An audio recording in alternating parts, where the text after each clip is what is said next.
बहुत गलत तरीके से प्रॉम्प्ट कर लिया या उसका मीनिंग ही कुछ और निकाल लिया। या कृष्ण का जो परम सिद्धांत था, एक कर्म का जो सिद्धांत था, वो कृष्ण के द्वारा जो प्रतिपादित किया गया था, उस कर्म के सिद्धांत को लेकर लोगों में बहुत ज्यादा भ्रामकता फैलाई गई और बहुत ज्यादा भ्रामक भी है।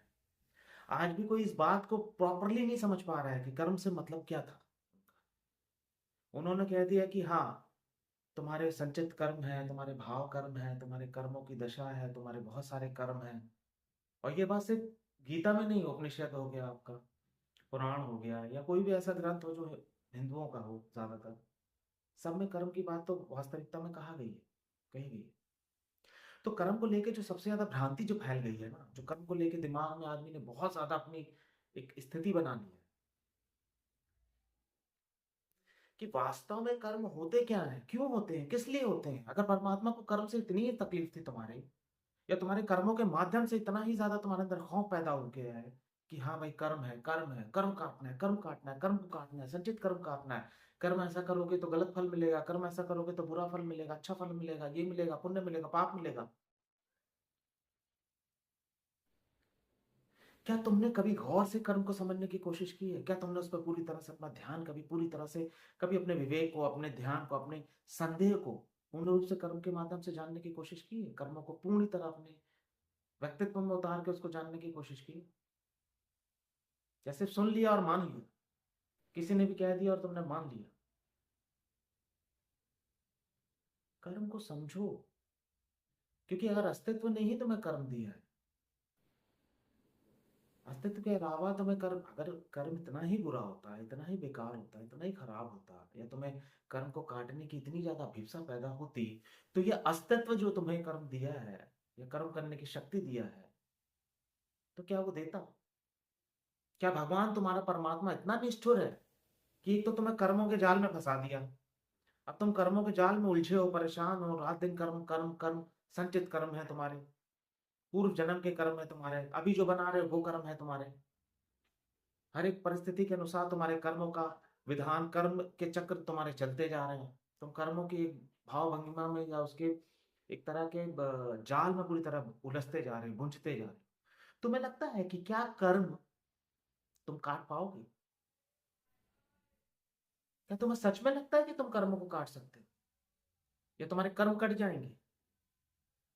तुम जब प्रति क्षण एक सांस भी ले रहे हो, और मैं कहता हूं अगर तुम सांस नहीं भी ले रहे हो, तो तुम्हारे शरीर के अंदर का एक एक सेल, तुम स्वयं में एक नहीं हो। राकेश जो है, राकेश एक बंदा नहीं है। राकेश के शरीर के अंदर हजारों तरह के हार्मोन्स चल रहे हैं, फैक, फैक्ट्रियां लगी हुई है, छोटी छोटी, कीटाणुओं की, जीवाणुओं की, बैक्टीरिया की, वायरस की। तुम सिर्फ तुम अपना एक शरीर नहीं हो। अब जैसे तुम्हारे घर के बाहर एक बुलेट खड़ी है, अब तुम उस बुलेट को बोलते हो रॉयल एनफील्ड, लेकिन उसके टायर हटा दो, उसका इंजन हटा दो, उसकी टंकी हटा दो, उसकी पेट्रोल की कैपेसिटी की जो अवस्था वो हटा दो, उसके कार्बोरेटर हटा दो, उसकी बैटरी हटा दो, सब कुछ हटा के एकदम बिल्कुल तोड़ मरोड़ के एकदम, और कोई हिस्सा तुम किसी और दुकान में ले जाके बेच दो, कोई हिस्सा तुम किसी भंगार में रख दो, कोई हिस्सा कहीं, कोई कहेगा ये किसकी बाइक थी, या ये कौन सी बाइक थी? क्या उस बाइक का अस्तित्व रह गया? क्या तुम बोलोगे दुकान में जाके कि नहीं मुझे एक रॉयल एनफील्ड दिखाओ, तो वो सिर्फ तुम्हें लाके टंकी दे देगा, बोलेगा ये रही रॉयल? क्या कोई फर्क पड़ेगा? तुम्हारा जो शरीर है वो कई सेल्स का जोड़ है, बहुत सारे सेल्स का, अरबों खरबों सेल्स चल रहे हैं तुम्हारे पूरे शरीर में। तुम सिर्फ एक नहीं हो अपने शरीर और पदार्थ में। अनेकों न्यूरॉन्स की संरचना है, अनेकों बैक्टीरिया, अनेकों वायरस आ रहे हैं, मर रहे हैं, जी रहे हैं। कुछ अच्छे बैक्टीरिया हैं, कुछ गुड बैक्टीरिया हैं, कुछ बैड बैक्टीरिया हैं। बैड बैक्टीरिया हो जाते हैं तो तुम उन्हें भगाने के लिए एंटीबायोटिक्स का इस्तेमाल करते हो। लेकिन क्या होता है जब तुम एंटीबायोटिक खाते हो, तो तुम्हारे जो बैड बैक्टीरिया है वो तो मरते हैं, साथ में अच्छे बैक्टीरिया भी मर जाते हैं। इसलिए कहा जाता है कि एंटीबायोटिक भी बहुत एक समय, एक लिमिट के अनुसार ही खाना चाहिए। लेकिन वास्तविकता क्या है उसको समझने की कोशिश करो ना।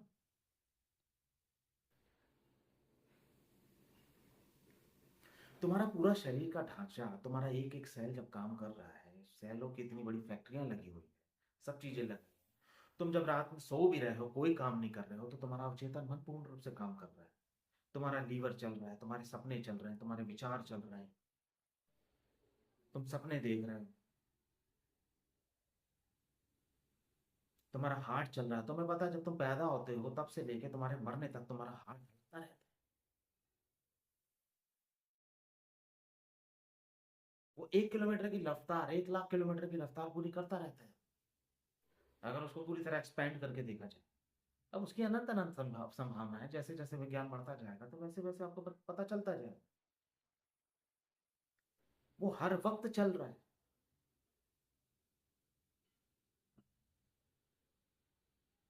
तो क्या चल रहा है? आपको क्या लगता है वो कर्म नहीं चल रहा है? वो कर्म नहीं। सांस ले रहे हो, जब आप सांस लेते हो तो अनेकों बैक्टीरिया मर रहे हैं। आप जब खाना बनाते हो तब भी अनेकों बैक्टीरिया मर रहे हैं। आप जब एक चावल का एक भगोना रखते हो और जब उसमें अग्नि देते हो, जब चावल आपका पक जाता है और तुम उसमें से उस भगोने के ऊपर से जब तुम उस प्लेट को हटाते हो तो एकदम से भाप निकलती है। उस भाप में भी अनेकों बैक्टीरिया मर जाते हैं। तुम जिस पेड़ पौधे पशु पक्षी को खा रहे हो या इन छोटे से छोटे पौधे को खा रहे हो तो तुम्हें क्या लगता है? वो भी तो मर रहे हैं। वो नहीं कहते आके हमें खाओ, लेकिन तुम तो खा रहे हो। तो क्या उसका कर्म नहीं कटेगा? क्या उसका कर्म नहीं लग रहा है? तुम जमीन में चल रहे हो। ऐसे बहुत सारे सूक्ष्म प्राणी, सूक्ष्म जीव हैं। तुम जब एक छोटा सा सेब है, जब उसको आधा काट के 2 मिनट के लिए भी अगर रख देते हो, आधे 1 घंटे के लिए, तो उसमें बैक्टीरिया पनपने लगता है। उसको तब टेलीस्कोप के माध्यम से या सेटेस्कोप या फिर वो क्या बोलते हैं उसको, माइक्रोस्कोप के माध्यम से यदि तुम उसको बहुत ध्यान से देखते हो तो तुम्हें दिखेगा कि उसमें कितने सारे अनगिनत बैक्टीरिया। तुम जब एक छोटा सा लेस का चिप्स खाते हो तो उसमें भी दिखाते हैं कितने बैक्टीरिया उसमें घूम रहे होते हैं। तुम्हें क्या लगता है तुम अपने कर्मों से बच जाओगे? कर्म कट जाएंगे। और तुम पीछे से कर्म काट रहे हो, नए नए कर्म बन भी रहे। तो पहली चीज, अपने दिमाग में इस चीज को पूरी तरह से फीड कर लो कि कर्मों को नहीं काट सकते। कर्मों के जाल से तुम नहीं बच सकते।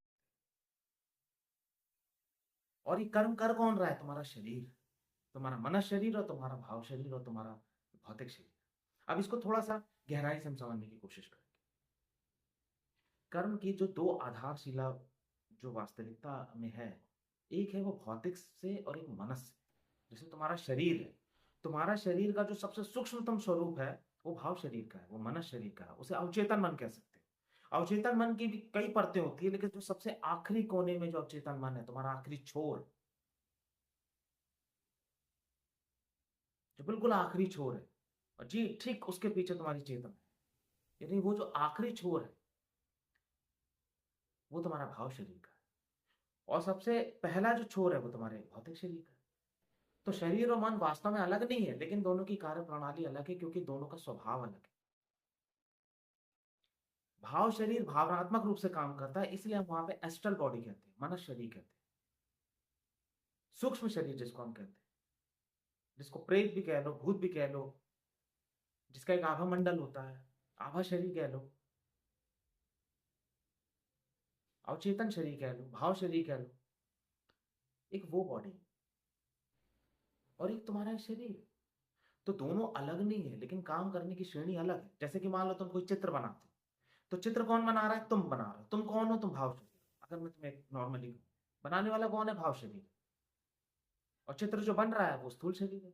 दोनों एक ही है, लेकिन दोनों को फिर भी अलग करके देखा जा सकता है। इसलिए दोनों में हमेशा कंफ्यूजन हमेशा आती ही है। कहीं ना कहीं तुम कंफ्यूज होते हो। तुम्हारा तीसरा नेत्र पर बैठी है, तो यदि उस तीसरे नेत्र को तुम जगा लेते हो तो तुम चौथे डायमेंशन को भी देखने के लिए पर्याप्त हो जाते हो। तुम दूसरे का ऑरा देख सकते हो, दीवार के पार देख सकते हो। फिर उसकी संभावनाएं अलग अलग है, फिर उसकी यात्रा अलग है। उसकी यात्रा बहुत ज्यादा अलग है। फिर उसकी जितनी गहराई में उतरते जाओगे तो उतनी उसकी सिद्धियां तुम्हें मिलने लगी, क्योंकि तुम इस शरीर पे आ गए हो। शरीर कुंडली क्या है? तुम्हारा एक एक जो कुंडली का केंद्र है वो तुम्हारा